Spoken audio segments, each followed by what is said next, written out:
عاجل وفاة الفنان السوري أحمد خليفة. اليوم إليكم التفاصيل.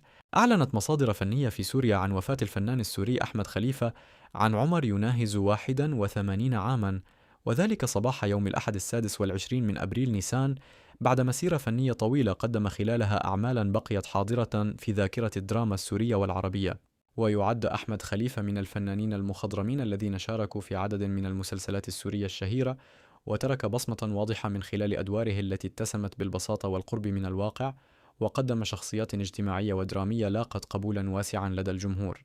ومن أبرز أعماله مشاركته في مسلسل باب الحارة، إلى جانب ظهوره في أعمال سورية أخرى متنوعة، مما جعله من الوجوه المعروفة في الدراما السورية. رحيل أحمد خليفة يمثل خسارة جديدة للفن السوري، تاركا وراءه إرثا فنيا سيبقى حاضرا في ذاكرة المشاهدين ومحبي الدراما السورية.